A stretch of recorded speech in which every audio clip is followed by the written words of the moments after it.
Alright, what's going on, everybody? This is Alex once again, another installment in my DC Animated Movie Universe review series. We are on to Superman, Batman, Public Enemies.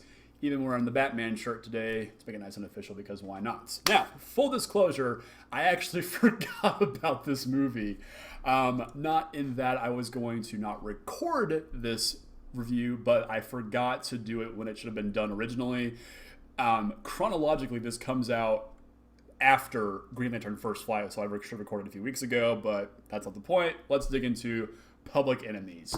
Now, like a lot of these movies, they're adaptations of comic books, and this is an adaptation of the first arc of the Superman Batman comic series entitled Public Enemies, in which we see Batman and Superman teaming up to take down a kryptonite meteorite and President Lex Luthor. So let's dig right into it with the thing that I love the most about these movies, especially this one, and that is the voice cast here.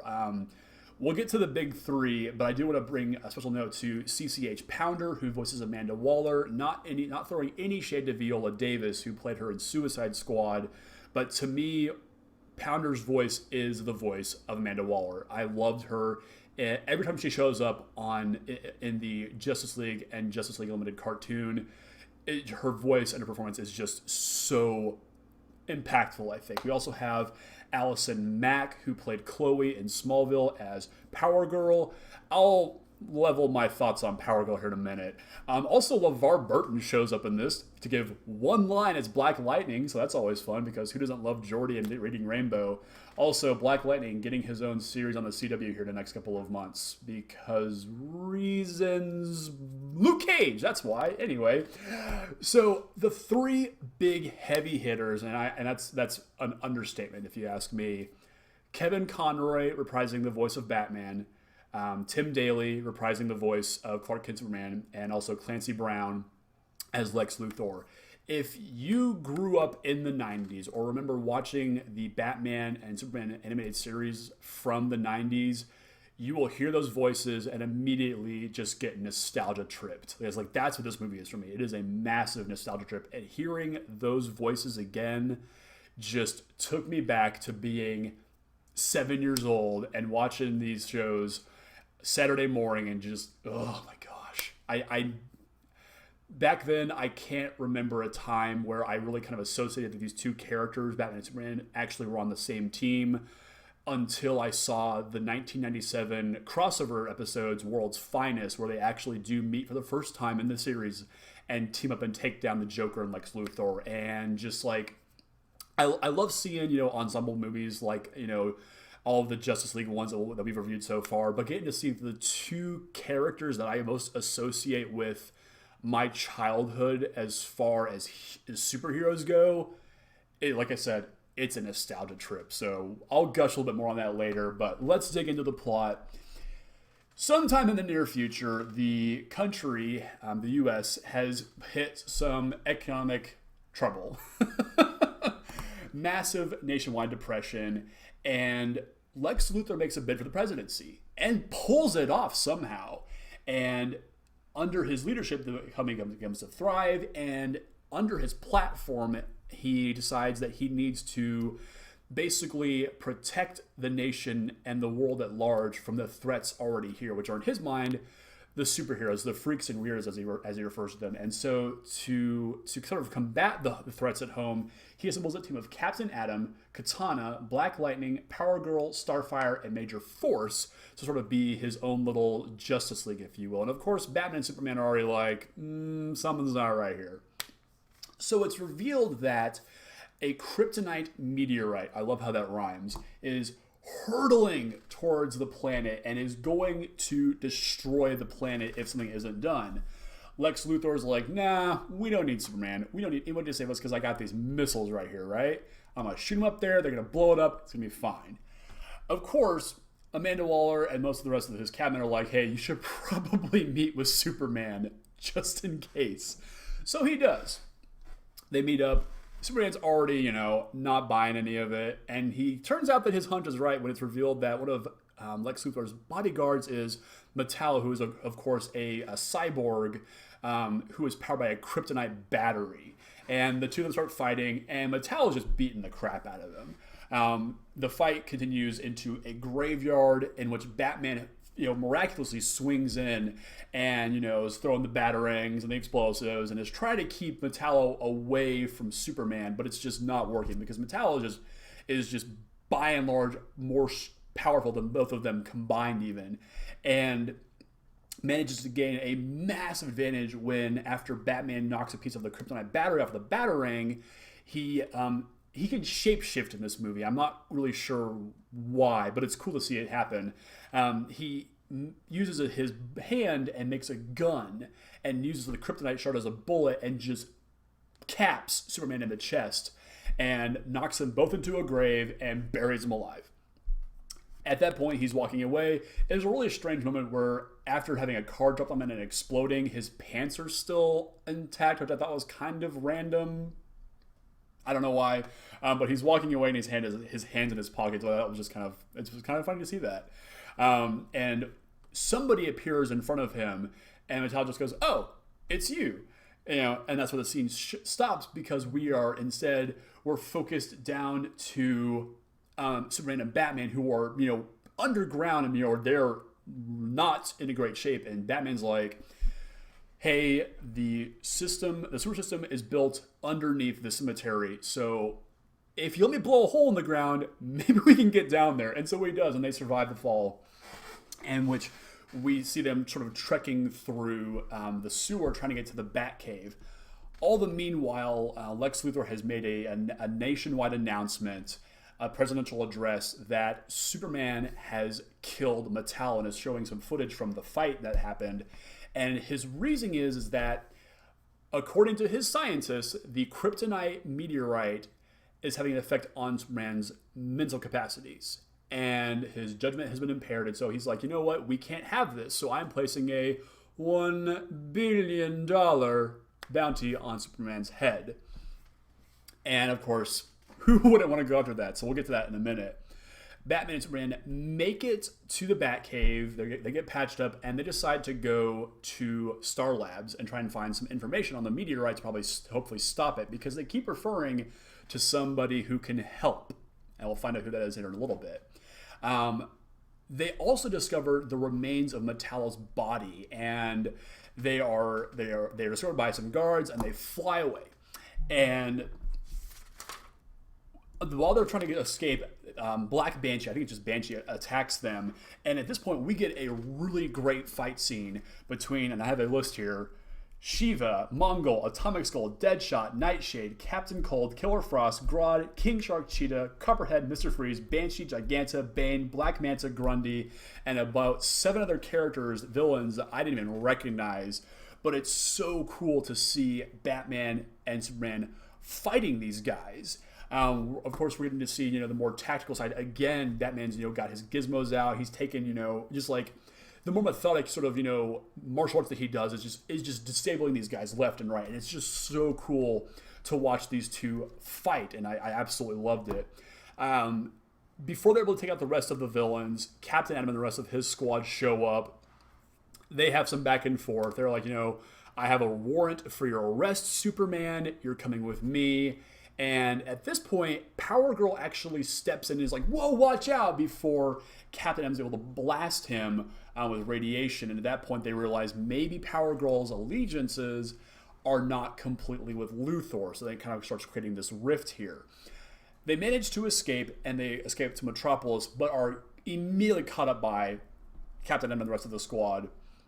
And it's at this point that Batman's kind of figured it out. He realized that it was Major Force who had killed Metallo, and goads him into just like blindly attacking. He's like, all I see is a hero who's given a license to kill by the president, and that, doesn't make you any better than he is. And he just goes crazy. And Power Girl punches a hole in Major Force, makes him blow up. Great. So, all the meanwhile this is going on, Lex and his team have arrived at his secret mountain oasis base, and they have launched the missiles into space, in which hoping to destroy the meteorite, which, surprise, surprise, it doesn't. So, he's trying to figure things out, and it's revealed that he has been taking what looks like a kryptonite injection into his arm. So steroids of some kind, we don't know quite yet.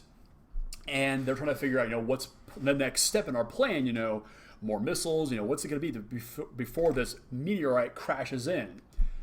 What they don't know is that Batman and Superman have arrived at the mountain base being led by Power Girl, who has then, said, hey, go get ready in Tokyo where the boy is. And we're like, so who is this kid we're talking about? And again, we'll get there in a minute. They are stopped by Captain Marvel and Hawkman, and we get another really cool fight scene. And of course, Hawkman goes after Batman, and Captain Marvel goes after Superman. Superman being weak to magic, which is what Captain Marvel is all about. So we get a really cool fight scene here. Again, gadgets and gizmos, brute strength, all kinds of fun things. And at this point, I stopped the movie because I'm like, there's a moment here where I couldn't remember what actually happens. Because there's a line that Batman says to Superman, gets on his little intercom, is like, hey, Superman, castling. And I'm like, what on earth are they talking about here? So I turned on the closed captions. And again, it's just castling. I'm like, what are they talking about? I just could not figure out what was going on here. And then it hits me because they trade opponents. It's like chess castling.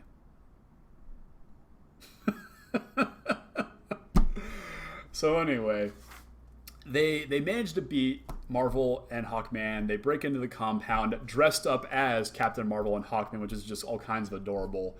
And they confront Luthor. They get the data from Amanda Waller, and she's like, go save the world. Just go and save the world. So they fly off. And at this point, Waller finds out that Lex Luthor's been using the kryptonite steroids, and she's like, I got my army guys. We're going to arrest you because you are clearly unhinged from this kryptonite. You're under arrest. Done.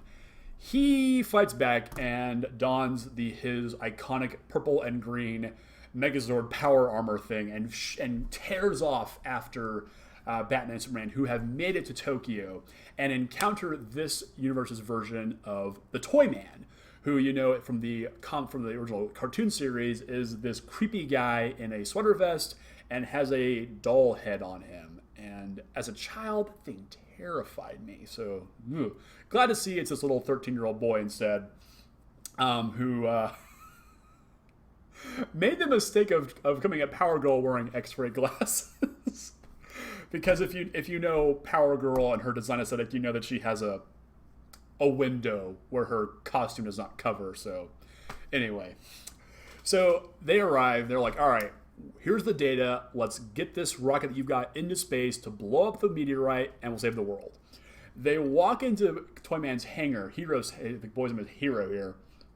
And the camera pans up.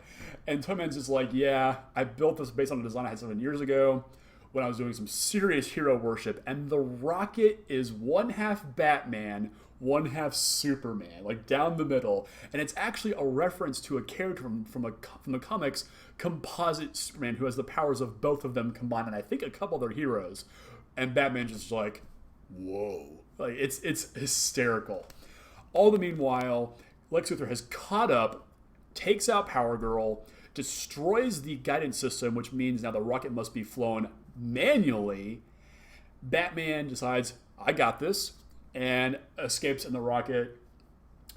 Superman's just like, that was my best friend, and you just killed him. And the two of them, again, another great fight scene. Like, there's an inconsistency on just how much kryptonite affects Superman here, especially early on in the movie when he fights Metallo, and now here, he's getting wrecked by kryptonite blasts from Lex Luthor, but he still beats the crap out of him, just destroying his suit, while Batman is flying this rocket. How he knows how to fly it is beyond me, but he's Batman, so I give him a pass.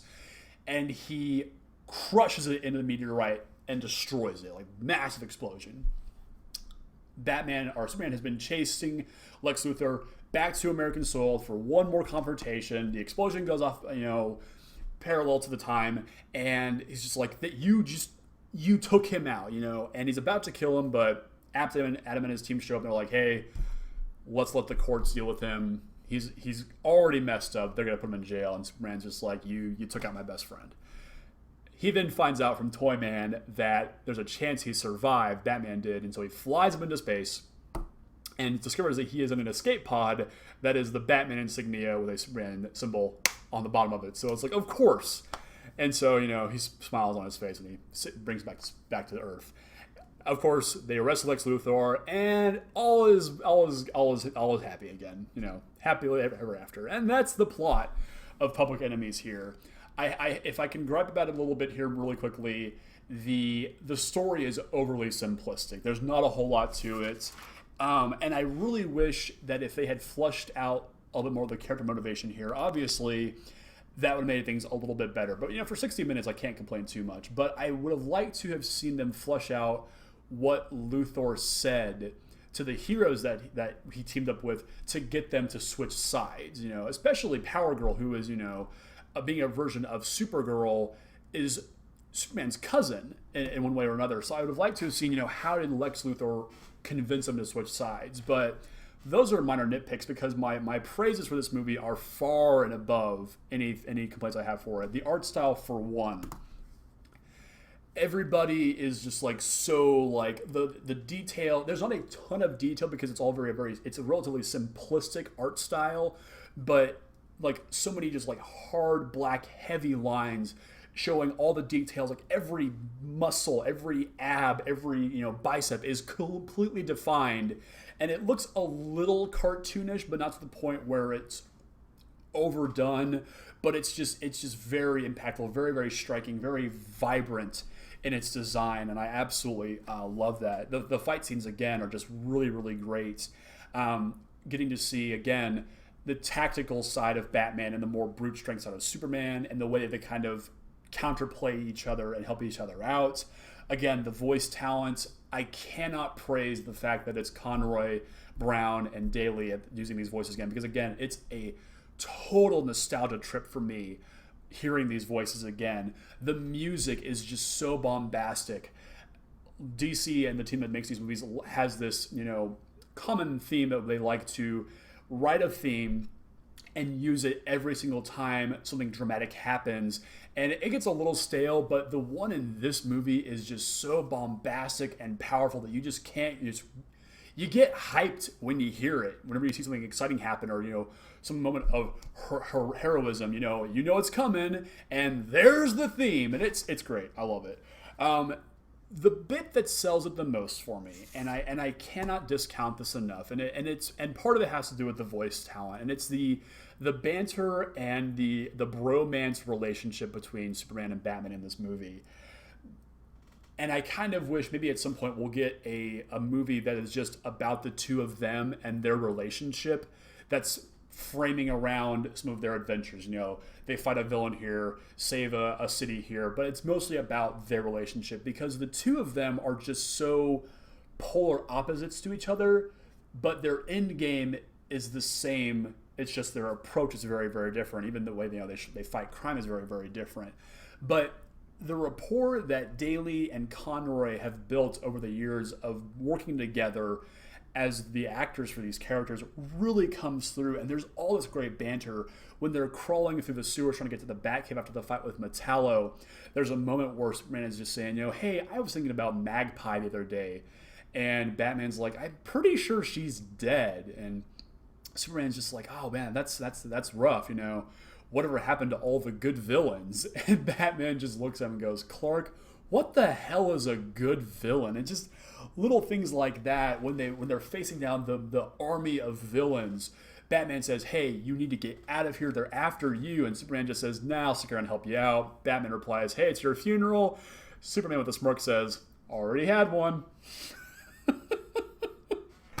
And it's just fascinating just watching these two work off each other. And again, Daly and Conroy, it's obvious that they work together and have forged a friendship that comes through with their voice talents. And even Clancy Brown, his performance, you can just tell that the contempt he has for the heroes that he is brought under his employ, you can tell that he just despises them and loves to use them against their friends essentially. And there's a sliminess and a charisma that comes out of Brown's voice that is just absolutely fantastic. And it's, again, I'm going to keep hammering the point home. It's an absolute nostalgia trip for me watching this movie. And so if you grew up watching the Batman and Superman cartoons and you loved those as much as I did, this is a movie that you absolutely have to watch if you have not already, or rewatch it.